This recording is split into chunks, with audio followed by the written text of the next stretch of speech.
Bom dia a todos.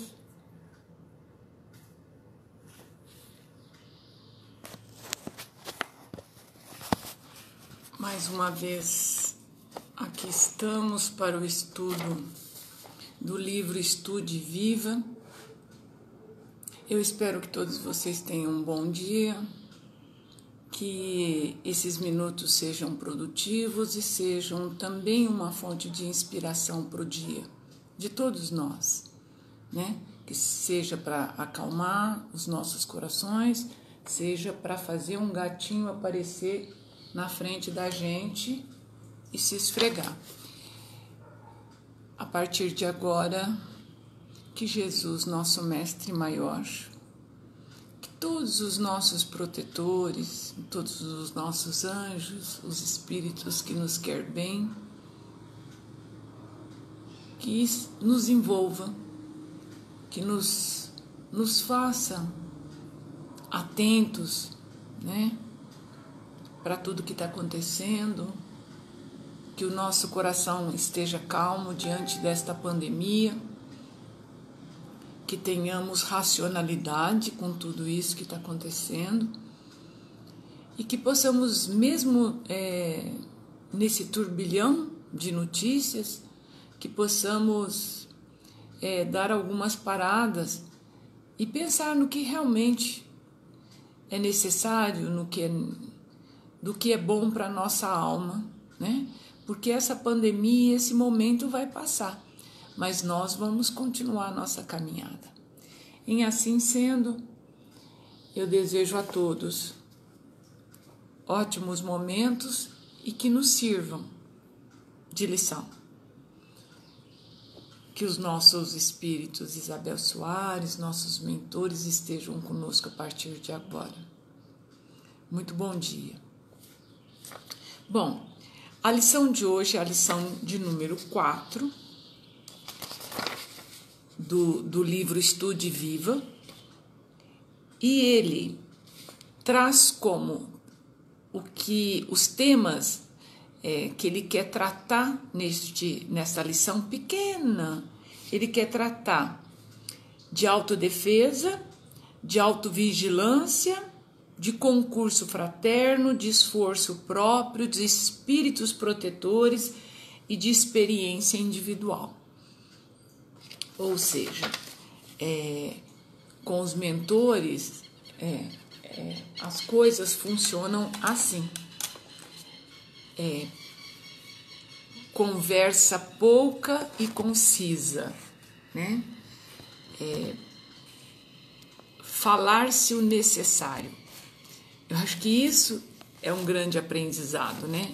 Esse gatinho hoje tá carente. Falar pouco e o necessário, né? Então, a lição do André Luiz trata assim, vem com o tema resguarde-se. Resguarde-se dos tentáculos do desânimo com a prece sincera, das arremetidas da sombra com a vigilância efetiva, dos ataques do medo com a luz da meditação, dos miasmas do tédio com o serviço incessante, das nuvens da ignorância com a bênção do estudo, das labaredas da reforma, das labaredas da revolta com a fonte da confiança, das armadilhas do fanatismo com a fé raciocinada, das águas mortas do estacionamento com o trabalho constante e desinteressado no bem. Conclui ele: cada espírito traz em si as forças ofensivas do mal e os recursos defensivos do bem, na marcha da evolução. A vitória do bem, conquanto seja fatal, depende, pois, do livre-arbítrio de cada um. Assim sendo, para a sua felicidade, resguarde-se de toda contemporização com os enganos que nascem de você mesmo. Quanta objetividade, né? O que é exatamente que o André Luiz está mandando de recado para nós? Ele está dizendo o seguinte: você tem anjo da guarda, você tem toda a proteção do mundo, mas a tua parte é você quem deve fazer. Ué, mas aí eu posso questionar. Jesus não disse: buscai e achareis? Vamos entender corretamente isso daí. O que ele fez? O que o Emmanuel e o André Luiz fizeram? Neste estudo, eles fizeram um link com a questão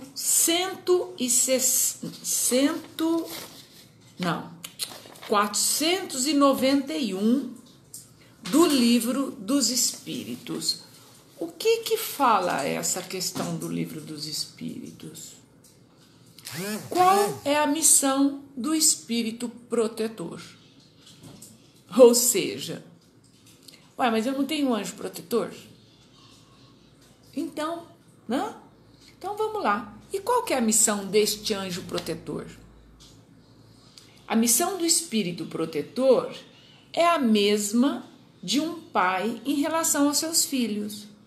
Conduzir seu protegido pelo caminho do bem, ajudá-lo com bons conselhos, consolá-los nas aflições e sustentar sua coragem nas provas da vida. Aí eu fiquei lembrando ontem à noite, o que a criança faz quando ela não quer ir à escola? Mãe, pai, tô com dor de barriga. Criança não sabe falar outra dor, né? Ele fala normalmente a dor de barriga. Minha barriga tá doendo, eu não posso ir na escola. Assim somos nós, né? A gente cresceu, mas continua tendo dor de barriga, né? Cada vez que nós nos defrontamos com algum problema. E mais, né? A gente tem uma mania de tomar passe, de chamar o anjo da guarda, de se sentir pequeno e mal cuidado. E aí eu fiquei pensando sobre o tema e me lembrei de uma palestra do Divaldo Franco. Em uma determinada ocasião da vida dele, me parece que ele teve algum problema, acho que foi cardíaco, eu não me lembro exatamente, porque essa palestra faz muitos anos. E ele teve ele teve problemas difíceis mesmo. Então diz que uma noite em que ele deveria dar assistência no centro, a Joana de Ângeles apareceu, ele estava deitado e não tinha ido pro salão. Ela falou: Divaldo, o que você está fazendo aí deitado? Ele falou: eu estou passando mal. Você não está vendo que eu estou quase morrendo? Ela falou: nossa, sorte sua, porque eu já estou morta faz tempo. Aí ele falou: mas você está falando assim comigo? Você não vê que eu estou morrendo, eu estou à morte, né? Ele é engraçado quando ele fala as coisas. Eu estou à morte. Ela disse: muito bem, mas vamos fazer o seguinte, morra trabalhando.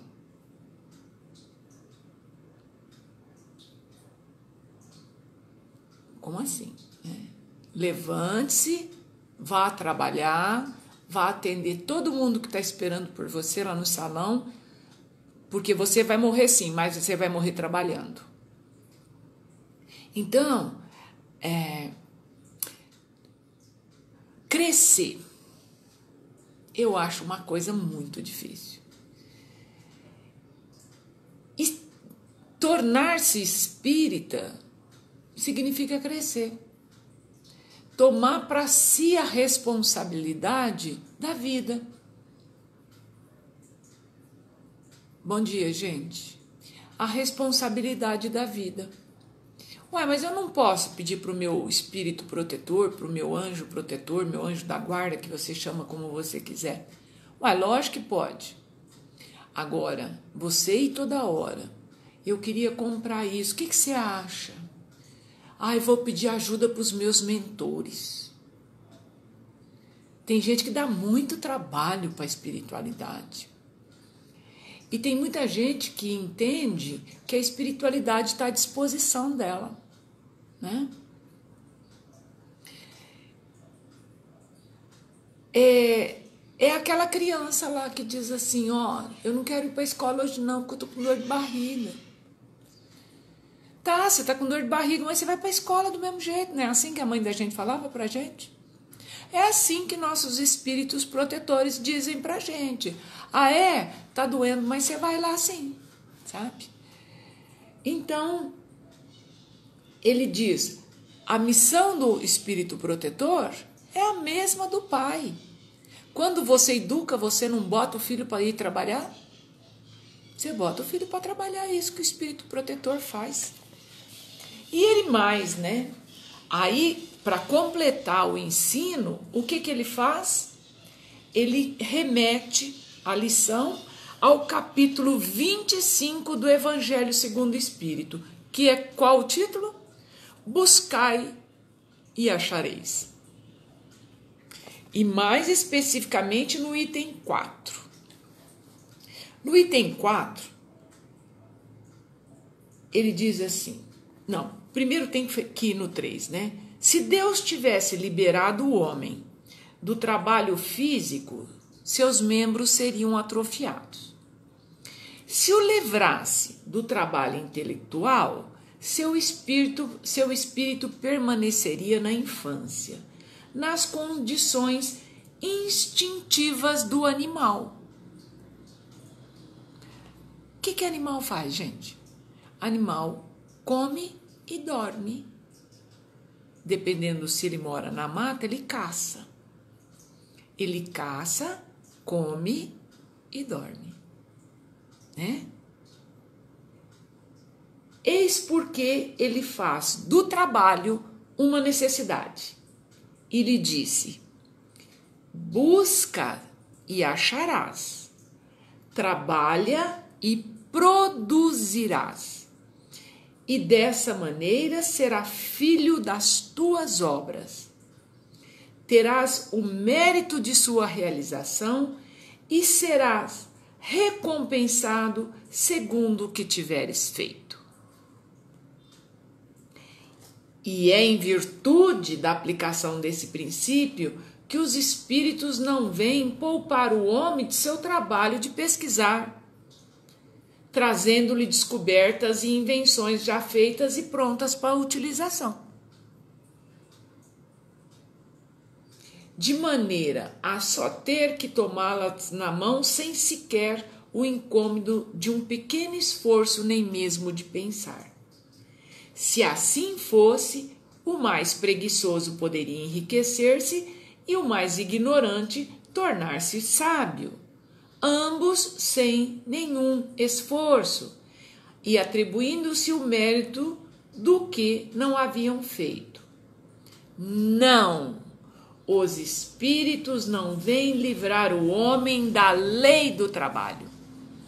Era isso que a gente não podia deixar de falar. Trabalho é lei. Senão a gente não teria mudado o reino. A gente passou por todos os reinos. Agora estamos aqui e trabalhar é lei. É evidente que às vezes nós nos deparamos com pessoas passando fome, passando necessidades, com muitas dificuldades. E essas coisas mexem conosco. E é preciso que a gente reflita sobre esses temas. É preciso que a gente reflita. Os espíritos não vêm livrar o homem da lei do trabalho, mas mostrar-lhe o alvo que deve atingir e a rota que leve a ele, dizendo: marcha e atingirá. Encontrará pedras nos teus passos. Mantém-te vigilante e afasta-as por ti mesmo. Nós te daremos a força necessária se quiseres empregá-la. Poxa vida, aí qual que é o nosso papel diante daquelas pessoas que estão passando necessidade de comer, passando fome, passando com necessidade de abrigo, né? Nosso dever é ampará-los. Nosso dever é ampará-los. E não dizer, eu trabalho, porque ele não. Porque são fases da evolução. E nós estamos convidados a crescer mais ainda, porque cada vez mais a doutrina espírita, e mais especificamente aqui nesse nosso estudo, através de André Luiz, através de Emmanuel, nos convidando a refletir e dizer, e pensar, e tomar o rumo, e acreditar, e dizer, olha, trabalho é lei. Se eu tiver fé, se eu trabalhar com dignidade, se eu trabalhar no bem, eu vou ter todo o amparo necessário, mas ninguém fará a minha parte. Isso é crescer, isso é maturidade, isso é decisão. É a decisão que o espírita tem que tomar, né? E aí, brincando, a gente pode lembrar de São Jerônimo, né? Que dizia: faça alguma coisa para o diabo te encontrar trabalhando, né? Ou seja, vai ser muito chato para ele te encontrar trabalhando, não vai ter graça nenhuma, né? Ele vai embora. Por quê? Porque o que ele veio fazer, né? Perto de alguém que está trabalhando. Perto de alguém que está trabalhando não tem nada para ele brincar, para ele assustar, para ele, né? Não tem companhia para ele, né? Ele quer companhia. Então, São Jerônimo já dizia, né? Trabalhe de forma que ele te encontre ocupado e vá embora e desista de você. Então, quer dizer que eu não preciso ficar rezando nem tomando passe? Não, você não precisa. Você precisa trabalhar. Eu acho que esse é o grande ensinamento da doutrina espírita. Que trabalho é lei, não é castigo.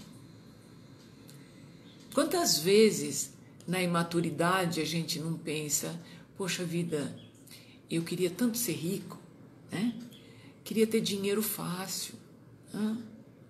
Olha, se eu tivesse dinheiro, eu até ia fazer bastante caridade e ajudar um monte de gente. Isso é tão fugaz, tão infantil, né? Tão infantil que é como uma criança pedindo para ir comprar sorvete num dia de frio, né? Como pedindo para fazer cafuné em Leão, né? Não é nada mais do que infantil, principalmente para nós espíritas que estamos estudando. E mais, né? Não só existe o link do tema do Emmanuel, do André Luiz, com o livro dos Espíritos, com o Evangelho segundo o Espiritismo E no texto do Evangelho segundo o Espiritismo, tem uma menção ao livro dos médiuns, quer dizer, é lição para você não esquecer, né? Ele faz uma menção à questão 291 do livro dos médiuns. Pergunta sobre os interesses morais e materiais. E pergunta assim, bem infantil, né? Podem pedir-se conselho aos espíritos? Sim, certamente. Passa na mão na cabeça da gente assim. Sim, certamente. Os bons espíritos jamais recusam ajudar aqueles que o invocam com confiança. Principalmente naquilo que toca a alma. Mas repelem os hipócritas, os que têm o ar de pedirem a luz, mas que se comprazem nas trevas, né? Aí, numa nota aqui, ele fala assim, ó. Ele faz perguntas assim: os espíritos familiares podem favorecer os interesses materiais pelas revelações? Quer dizer, você pode ficar, ô mãe, quando a mãe já passou para o outro plano, o pai, ou um tio que era muito sábio, a gente pode ficar invocando, a gente pode, tô querendo comprar um terreno, a gente pode pedir orientação para esse tipo de coisa? Kardec pergunta, né? Sabe que Kardec é pesquisador. Os espíritos familiares podem favorecer os interesses materiais pelas revelações? Podem. E o fazem. Algumas vezes segundo as circunstâncias. Mas estejais seguros de que jamais os bons espíritos se prestam para servir.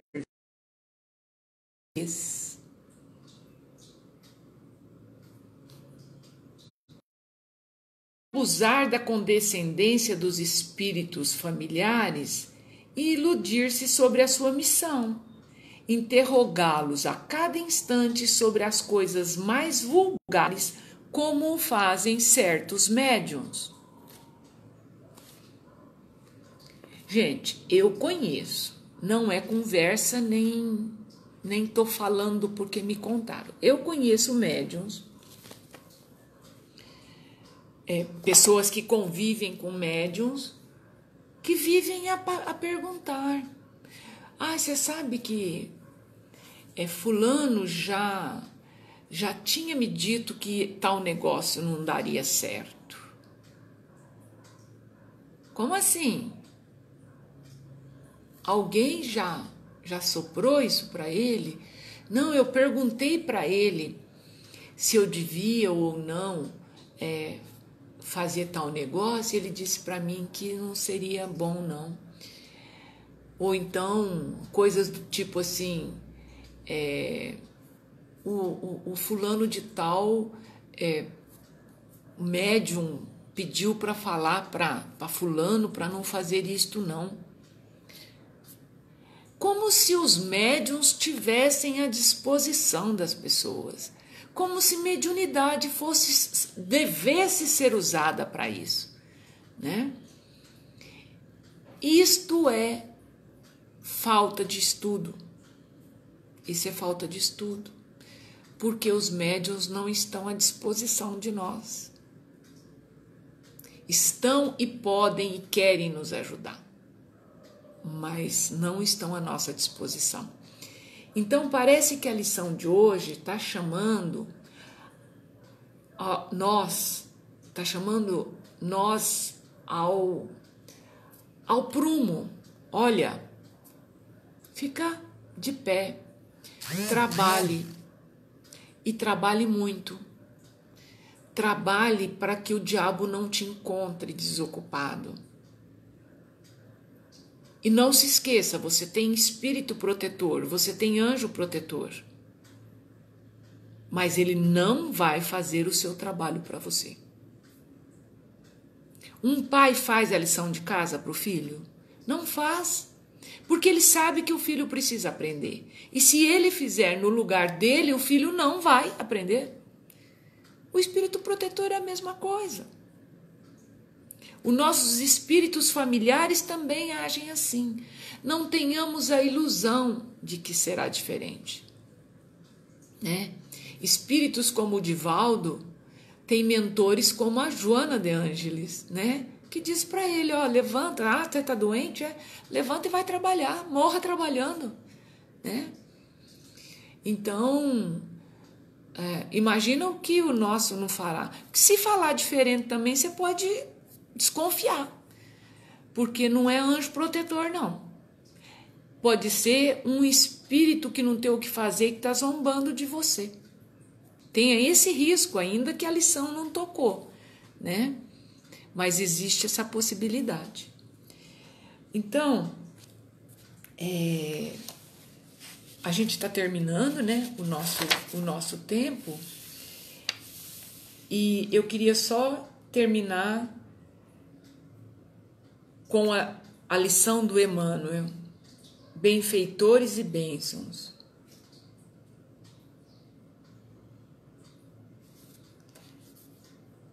Todos temos problemas, reclamando o concurso alheio, mas ninguém pode forjar a solução do esforço para o bem que depende exclusivamente de nós. Isso é sementeira. Isso é sementeira. Ele deu como título do tema estudado concurso fraterno, esforço próprio, experiência individual. Essa lição trata disso. A experiência quem tem que adquirir é você. Você tem anjo da guarda protetor, sim. Você vai ser amparado, você vai ser intuído, mas a sementeira é sua. A sementeira será sempre nossa. Fica melhor dizer assim. Então, felizes por ter a oportunidade do trabalho, felizes pela oportunidade de ter a experiência e o acesso a uma boa literatura, agradecidos por essa oportunidade.